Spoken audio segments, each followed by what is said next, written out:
എന്റെ പ്രിയ സഹോദരീസഹോദരന്മാരെ, ഏതാനും വർഷങ്ങൾക്കു മുമ്പ് ഒരു യുവാവ് വളരെ ആവേശത്തോടെ എന്റെ അടുക്കൽ വന്നു. അയാൾ ഒരു കമ്പനിയിൽ പുതുതായി ചേർന്നതായിരുന്നു. അച്ചോ, അയാൾ പറഞ്ഞു, ഇത് വലിയൊരു അവസരമാണ്. എനിക്ക് 10 പേരെ മാത്രം കൊണ്ടുവന്നാൽ മതി. ആ 10 പേർ വേറെ 10 പേരെ കൊണ്ടുവരും. താമസിയാതെ 100 ആകും, പിന്നെ 1000, പിന്നെ 10,000. ഞാൻ സാമ്പത്തികമായി സ്വതന്ത്രനാകും. അയാൾ ഒരു ദുഷ്ടനായിരുന്നില്ല. വിജയത്തിലേക്കുള്ള കുറുക്കുവഴി താൻ കണ്ടെത്തിയെന്ന് അയാൾ വെറുതെ വിശ്വസിച്ചു എന്നു മാത്രം. ഇത്തരം വാഗ്ദാനങ്ങൾ നമ്മളിൽ പലരും മുമ്പ് കണ്ടിട്ടുണ്ട്. ചിലർക്ക് പിയർലെസ് ഓർമ്മയുണ്ടാകും. ചിലർക്ക് സാരഥ ഓർമ്മയുണ്ടാകും. ചിലർക്ക് റോസ് വാലി ഓർമ്മയുണ്ടാകും. മറ്റു ചിലർ ഓൺലൈൻ നിക്ഷേപ തട്ടിപ്പുകളും ക്രിപ്റ്റോകറൻസി വഞ്ചനകളും അസാധാരണ സമ്പത്ത് വാഗ്ദാനം ചെയ്യുന്ന ചെയിൻ മാർക്കറ്റിംഗ് പദ്ധതികളും കണ്ടിട്ടുണ്ടാകും. തുടക്കത്തിൽ എല്ലാം യഥാർത്ഥമെന്നു തോന്നും. ആദ്യം ചേരുന്ന കുറച്ചുപേർക്ക് പണം ലഭിക്കും. അവർ തന്നെ പരസ്യമായി മാറും. കൂടുതൽ പേർ ചേരും. പ്രതീക്ഷ വളരും. സ്വപ്നങ്ങൾ വലുതാകും.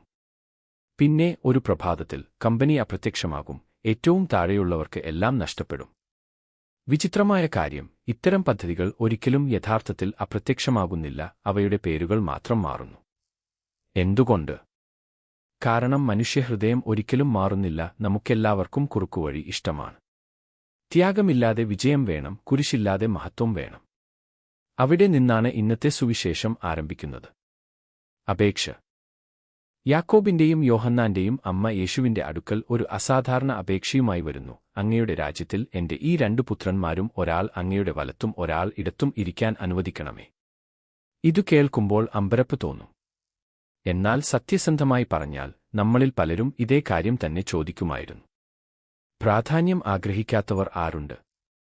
അംഗീകാരം ആഗ്രഹിക്കാത്തവർ, ഒന്നാമതാകാൻ ആഗ്രഹിക്കാത്തവർ ആരുണ്ട്?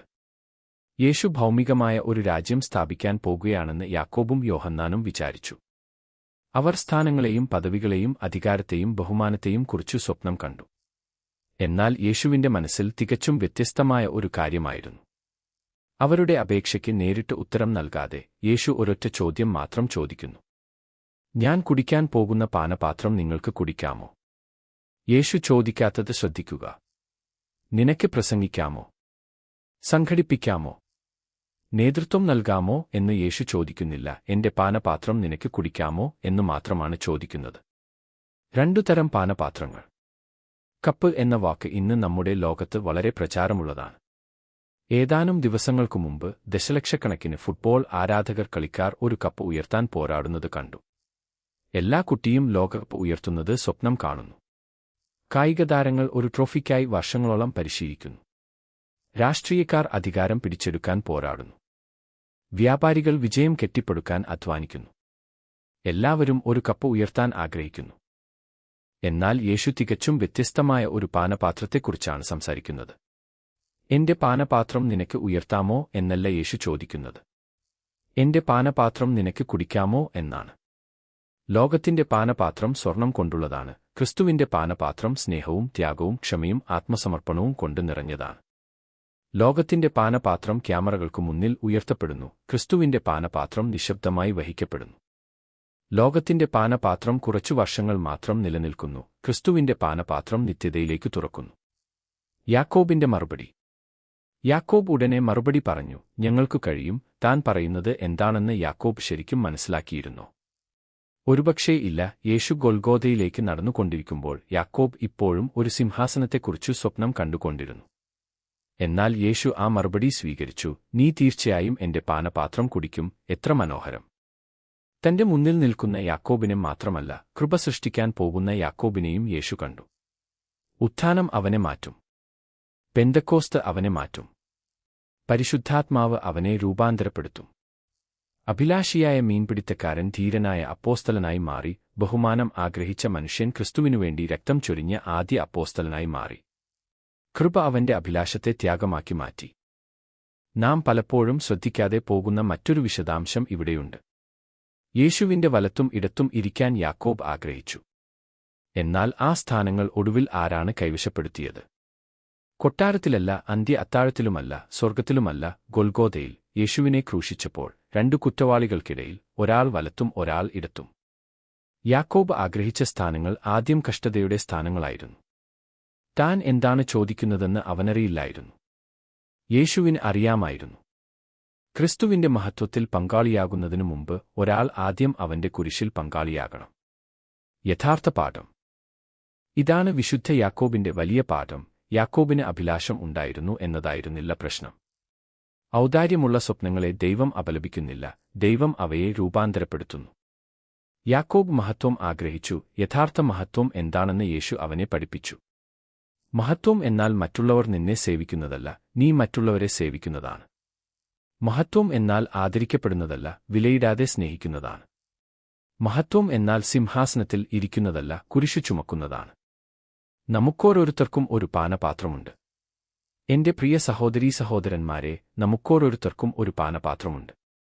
രോഗിയായ കുഞ്ഞിനെ പരിചരിക്കുന്ന അമ്മയ്ക്ക് അവളുടെ പാനപാത്രമുണ്ട്. കുടുംബത്തെ പോറ്റാൻ സത്യസന്ധമായി അധ്വാനിക്കുന്ന അപ്പനു അയാളുടെ പാനപാത്രമുണ്ട്. പ്രലോഭനത്തെ ചെറുക്കുന്ന യുവാവിന് അയാളുടെ പാനപാത്രമുണ്ട്. ഭാര്യയോട് ക്ഷമിക്കുന്ന ഭർത്താവിന്, ഭർത്താവിനോട് ക്ഷമിക്കുന്ന ഭാര്യയ്ക്ക്, ദുഷ്കരമായ ശുശ്രൂഷയിൽ വിശ്വസ്തത പുലർത്തുന്ന വൈദികൻ, മറഞ്ഞ ശുശ്രൂഷയിൽ സ്ഥിരതയോടെ നിലനിൽക്കുന്ന സന്യാസിനിക്ക്, പ്രതീക്ഷയോടെ രോഗം വഹിക്കുന്ന വൃദ്ധജനത്തിന്, ഓരോരുത്തർക്കും വ്യത്യസ്തമായ പാനപാത്രമുണ്ട്.